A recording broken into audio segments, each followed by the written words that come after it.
Belakangan ini mulai berkembang isu penundaan pemilu 2024. Karena udah mulai deket nih ya 2024, terus mulai ada pro kontra. Apakah tetap harus 2024 atau harus diundur nih pemilunya? Nah, salah satu yang menjadi dasar perdebatan itu adalah adanya pandemi. Katanya sih, ini lagi pandemi nih, jadi mungkin harus ditunda dulu nih pemilunya. Nah, tapi juga ada yang berspekulasi bahwa mungkin itu ada yang punya kepentingan aja nih buat pemilunya ditunda, bukan gara-gara pandeminya. Nah, di sini kita bakal bahas isu itu bersama dengan Mas Saiful Mujani.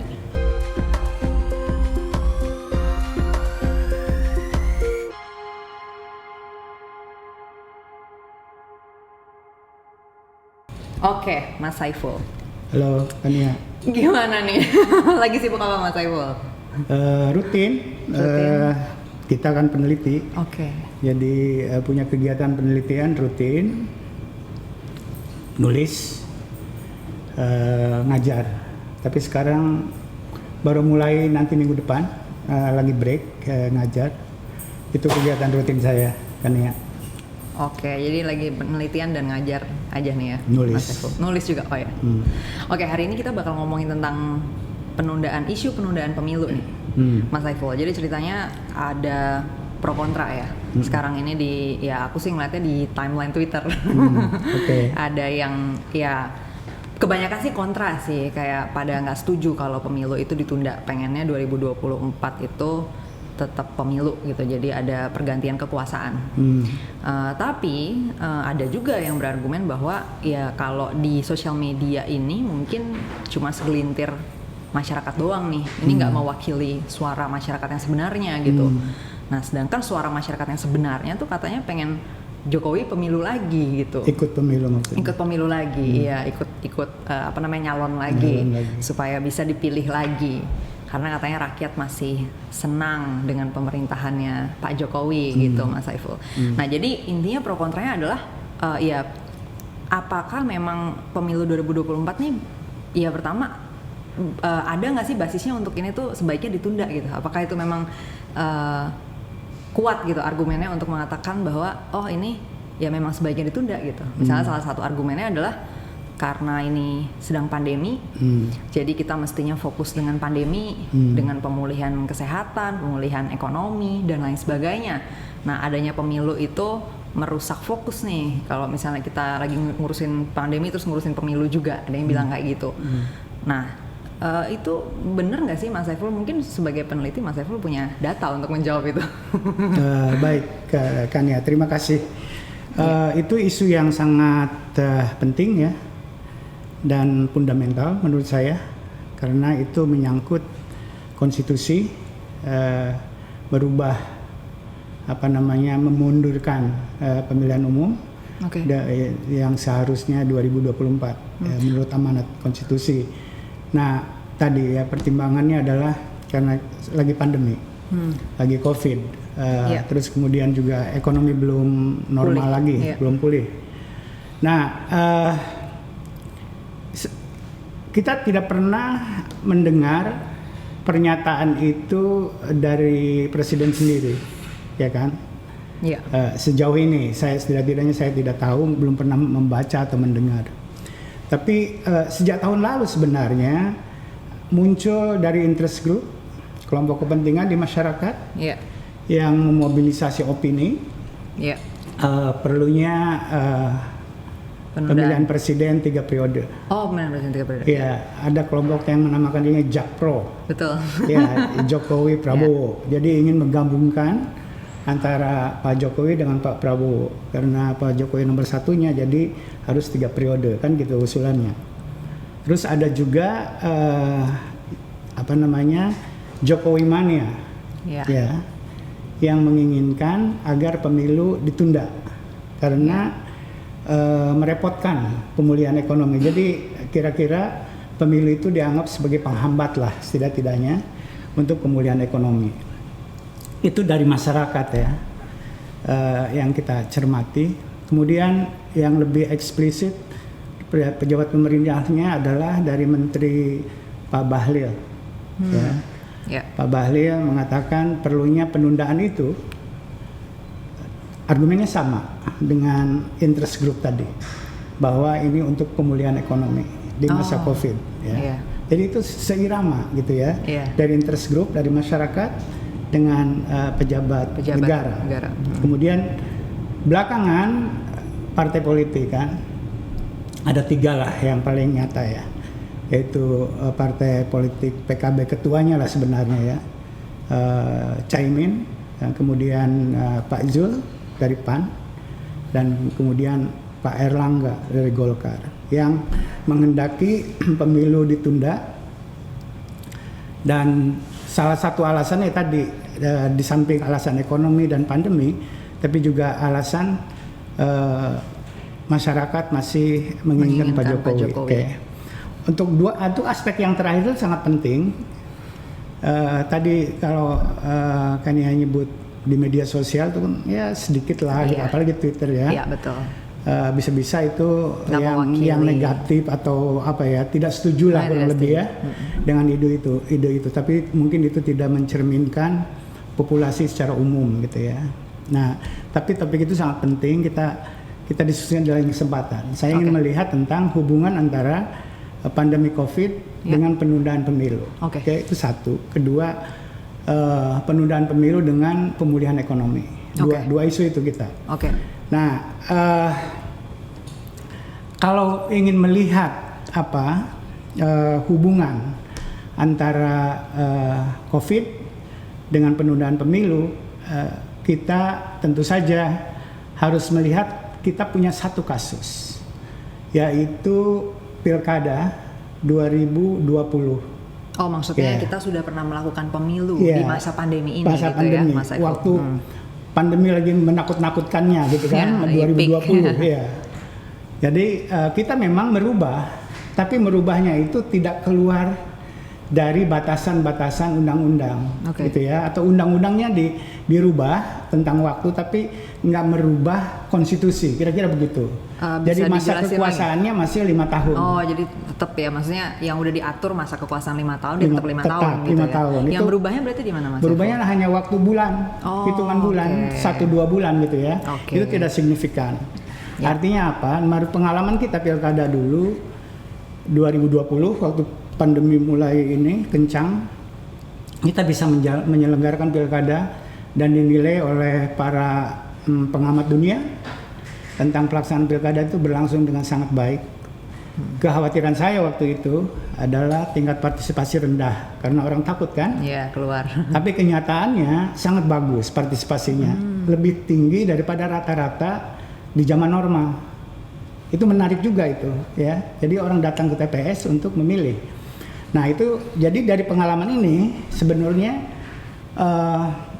pemilu atau pilkada itu tidak punya hubungan yang menakutkan, kira-kira begitu ya, yang bisa membuat kondisi COVID menjadi tambah buruk, misalnya kayak begitu. Oh, jadi pada saat kita melakukan pilkada tuh kemudian nggak ada tiba-tiba misalnya kenaikan signifikan tidak ada gitu, enggak ya? Record itu tidak terlihat ya. Kita kan punya data. Partisipasinya cukup tinggi juga ya Mas? Iya, partisipasi sangat tinggi. Jumlah orang yang ikutan voting di saat pilkada tuh berapa ya totalnya? Kalau persis angkanya saya tidak hafal, tapi jumlah yang pilkadanya waktu itu cukup besar ya, jumlah yang ikut penyelenggaraan pilkada pada waktu itu daerah-daerah, termasuk tingkat provinsi juga ada. Nah, oleh karena itu sebuah tes sebenarnya ya, tes apakah benar nih COVID bisa membuat demokrasi elektoral kita gitu ya, itu bisa terganggu. Tapi pengalaman kita tidak mengganggu.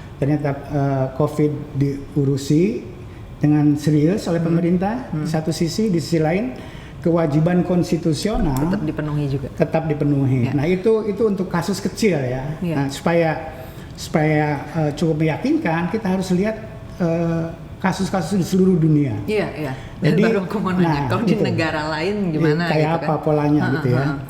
Kita punya studi kan ya. Dari 2020 sampai 2021, 2 tahun pada masa pandemi itu, ada sekitar 301 pemilihan umum. Wow. besar kan? Iya besar. Dan bukan 1-2 ya, ratusan ya. Ratusan. Ngadain pemilu. Tapi kebanyakan bersifat lokal. Kayak pilkada di kita lah. Daerah gitu, ya. Daerah-daerah. Ada beberapa yang sifatnya nasional. Dari 301 kasus insiden atau pelaksanaan pilkada itu, 62% itu diselenggarakan sesuai waktu yang dijadwalkan sebelum pandemi. COVID. Oke, jadi mayoritas bisa dijalankan. Ada yang ditunda, 32% gitu ya, ditunda kurang dari 6 bulan masa perubahannya itu. Misalnya tadinya Januari digeser jadi Juni misalnya kayak begitu. Terus ketiga ada yang hampir 1 tahun. Jumlahnya yang 6 bulan tadi 32%, yang 1 tahun itu 2%. Gitu ya. Ada sekitar 4% yang waktu ini belum menentu kapan akan dilaksanakan. Tapi itu lokal semua, kebanyakan ya. Nah, dari kasus ini kita melihat bahwa mayoritas agenda pemilu gitu ya, termasuk di dalamnya pemilu-pemilu lokal itu tidak terganggu tetap berjalan sebagaimana oleh mestinya COVID, ya. Gitu ya. Itu pertama. Dan juga yang menarik adalah bahwa waktu kuartal kedua tahun 2020 bulan Junian begitu, itu kan masa orang takut-takutnya sama COVID, itu memang jumlah penundaan pilkada sangat tinggi. Dari total yang harus diselenggarakan itu 76%, tinggi sekali. Tapi beriringan dengan waktu kuartal ketiga 2021 itu tinggal 14%. Jadi udah turun, jadi udah kembali mulai hampir mendekati sangat normal, kira-kira begitu ya. Jadi artinya apa? Dilihat dari angka-angka ini dari 301 tadi di seluruh dunia. 301 tadi ya? Dari Amerika Latin, dari Afrika, dari Asia Pasifik dan seterusnya. Itu kita punya pola yang menunjukkan bahwa COVID tidak mengganggu pilkada atau pemilu tidak membuat COVID menjadi lebih buruk gitu ya, secara umum di dunia ini. Jadi dua hal, kok bisa ya begitu? Ya bisa gitu ya, karena di satu sisi soal COVID kan soal kesehatan, ada prosedurnya untuk mengatasi itu. Pemilu ya urusan politik, ada juga prosedurnya untuk mengurus itu. Jadi kedua-duanya kalau melihat pola ini tidak bertabrakan begitu. Tadi ada contoh yang bisa diangkat nggak ya Mas untuk yang pemilu nasional? Misalnya? Nah, yang menarik adalah pemilu nasional itu yang terjadi itu di India waktu itu. Itu berjalan dengan baik dan India negara besar gitu ya. Orangnya sangat banyak, lebih banyak dari kita. Tapi ada pemilu nasional yang mengalami penundaan gitu ya. Kalau yang tadi sesuai jadwal yang saya sebutkan. Pemilu nasional yang mengalami penundaan itu kebanyakan di negara-negara yang demokrasinya sangat lemah atau non demokrasi. Misalnya Zimbabwe, atau Haiti yang barusan presidennya itu dibunuh kan, itu salah satu negara yang tidak demokratis di Asia Pasifik. Gitu. Jadi contohnya itu bukan seperti negara-negara yang demokrasinya sudah matang seperti Korea misalnya, dia menyelenggarakan pemilu nasional secara normal. Korea sempat pemilu juga ya di masa pandemi. Masa pandemi. Jadi kita melihat bahwa sejauh ini orang yang berargumen bahwa pemilu seharusnya ditunda dengan alasan pandemi itu tidak punya basis empirik yang kuat untuk itu. Oleh karena itu, kalau mau menunda pemilu ke 2027 katakan begitu, perbaiki dulu argumennya. Jadi itu tidak cukup argumen karena bahwa kenyataannya karena COVID udah dilakukan juga gitu ya, pemilu alasannya gitu. Begitu kan ya. Sudah pernah dilakukan di dalam negeri maupun di luar negeri nih ya, dan banyak juga, bukan cuma satu tapi udah ratusan, dan diketahui nggak ada korelasi ke arah misalnya COVID-nya jadi memburuk atau pemilunya juga jadi chaos atau gimana gitu ya. Jadi sejauh ini ya sebenarnya harusnya sangat bisa dilakukan kalau alasannya hanya pandemi. Nah tapi kan terus ada lagi nih Mas, alasannya masih seputar pandemi juga sih, yaitu terkait pemulihan, recovery setelah pandemi ini. Terkait dengan ekonomi terutama ya. Ekonomi terutama ya. Intinya gini sih sebenarnya, sederhananya mungkin orang melihat bahwa nggak tahu sih ya ini orang as in masyarakat pada umumnya atau mungkin interest group atau mungkin dari politisi. Tapi intinya argumennya adalah kita kan lagi pemulihan ekonomi nih, sedangkan pemilu kan butuh budget yang nggak kecil ya.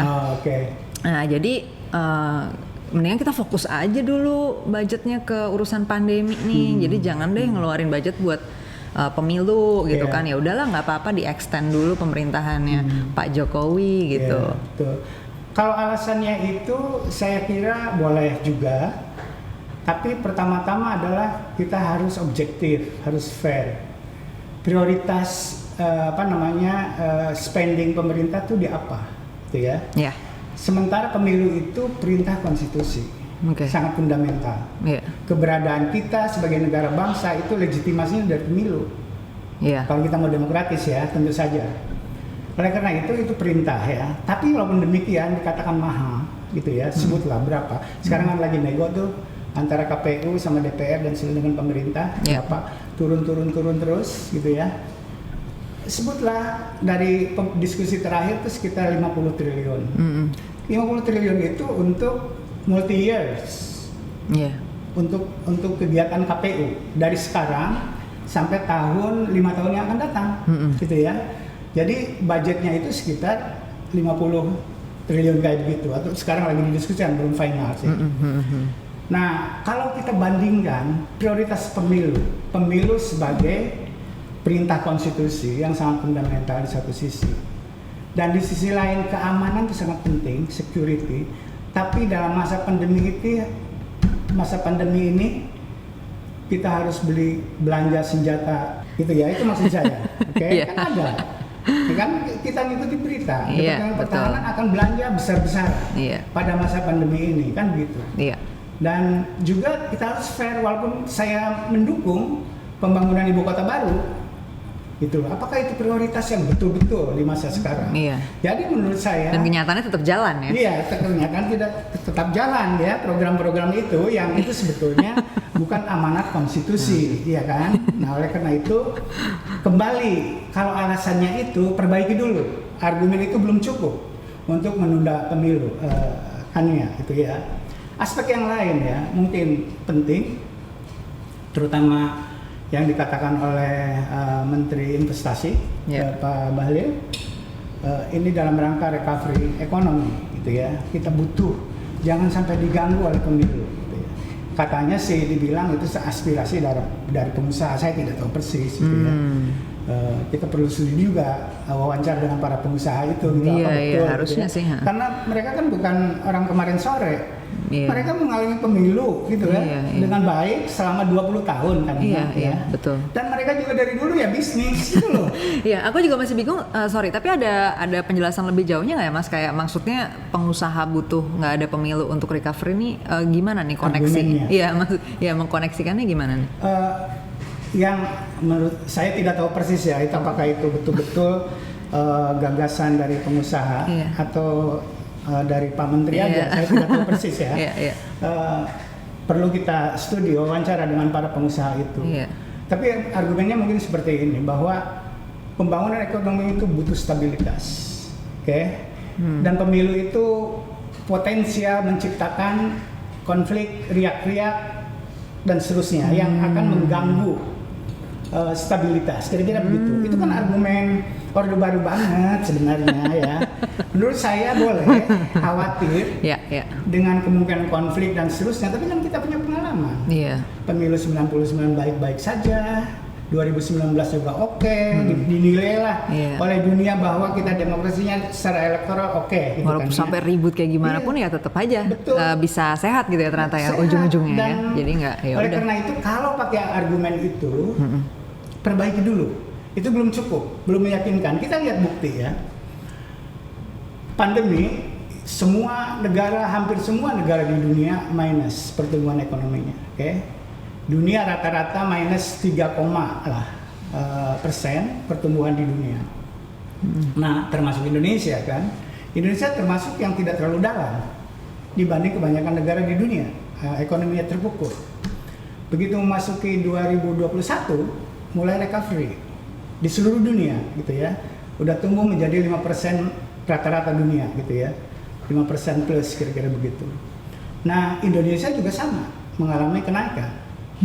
Nah, kemudian ada proyeksi dari Bank Dunia, dari IMF, termasuk dari BPS, pertumbuhan 2022 nih tahun ini, nanti ujungnya nih akan berapa nih? Diproyeksikan ekonomi Indonesia tumbuh 5%. Itu artinya di atas rata-rata dunia yang kurang lebih 4% kan ya. Saya bukan ekonom, tapi karena urusan politik dikaitkannya dengan itu terpaksa saya harus baca kan ya tentang itu argumen solid apa enggak argumen itu gitu kan. Saya jadi penasaran. Nah, melihat itu prediksinya dari ekonom kan Mas? Iya, ekonom tentu, tapi saya bukan ekonom, harus jujur. Saya bukan ekonom, tapi saya membaca dari ekonom, dari data-data ekonomi. Nah, oleh karena itu tidak cukup solid dasar argumen untuk mengatakan bahwa pemilu harus ditunda karena bisa menghambat pemulihan ekonomi. Ekonomi sekarang mulai pulih. Dan dari 2020 ke 2021 kita udah positif, on the right track seperti juga negara-negara di dunia. 2022 ini dibanding negara-negara anggota G20 gitu ya, yang sekarang kita jadi presidennya untuk G20, Indonesia akan tumbuh terbaik nomor 2 setelah India. Bayangkan, 2022 tidak banyak negara yang bisa mencapai itu di dunia. Oleh karena itu tidak ada alasan, atau kalau tetap mau memundurkan pemilu ke 2027 gitu ya, perbaiki lagi argumennya supaya solid. Seperti orang seperti kita itu tidak jengkel mendengar argumen-argumen atau pernyataan-pernyataan yang tidak punya dasar yang cukup kuat, begitu kan ya. Oke, tadi kita sempat nyinggung sebenarnya ada satu isu lagi tuh ya terkait yang ini kemauannya rakyat, tapi kata Mas Saiful tadi itu obrolan di lain waktu. Iya, itu panjang ceritanya. Jadi sekarang cukup dulu berarti. Ada satu hal ingin saya tekankan. Kan pemilu menghambat, sekali lagi menghambat pembangunan ekonomi. Tahun 99 secara reformasi kita kan waktu krisis itu jatuh minus 98 itu kita 13, sekian persen minus jatuh ekonomi kita karena krisis. Nah, kemudian 99 kita punya pemilu di bawah Presiden Habibie, ekonomi mulai positif. Iya kan? Coba bayangkan. Terus kemudian 2024 2019 pemilu berikutnya ekonomi tumbuh 5% pada masa itu. Kemudian pada masa Pak Jokowi, kita langsung ke masa Pak Jokowi itu 2014 masuk itu juga kurang lebih 5% tumbuh. Kemarin 2019 angkanya juga di atas 5% tumbuh ekonomi. Itu angka-angka normal gitu ya. Dan oleh karena itu pemilu, kalau dikatakan pemilu menghambat pembangunan ekonomi, tumbuh kok pada masa ini. Oleh karena itu menurut saya kita udah 20 tahun punya pengalaman mengelola kebebasan tentang demokrasi, pemilu dan sebagainya. Sejauh ini beriringan dengan baik dengan pembangunan ekonomi kan ya. Oleh karena itu kalau mau berargumen karena alasan ekonomi, perbaiki lagi argumennya, belum meyakinkan kita, belum meyakinkan masyarakat. Setuju. Oke. Ya, makasih Mas Saiful penjelasannya. Harusnya nih ada mungkin di sini netizen yang nonton juga yang sempat membaca argumen-argumen tersebut di timeline, mungkin timeline Twitter atau sosial media lainnya, harusnya udah mendapatkan kesimpulan yang tepat nih, yaitu argumennya tapi udah gugur. Oh ya, gimana Mas Saiful? Kita tidak menghalang-halangi aspirasi yang menginginkan penundaan, tapi tolong argumennya diperbaiki, itu saja. Jadi buat teman-teman yang mungkin ada di sini ada yang pro kontra kan, mungkin ada yang pro juga, emang pengennya sih ditunda. Nah tapi nggak bisa nih dengan alasan pandemi ataupun alasan pertumbuhan pemulihan ekonomi, karena kenyataannya dari track recordnya juga pemilu-pemilu yang udah sebelumnya nggak pernah tiba-tiba misalnya ekonomi jadi jatuh gitu ya, justru malah ya udah normal aja ya, konsisten tumbuh aja gitu. Sampai ketemu kalau gitu di episode bedah politik berikutnya.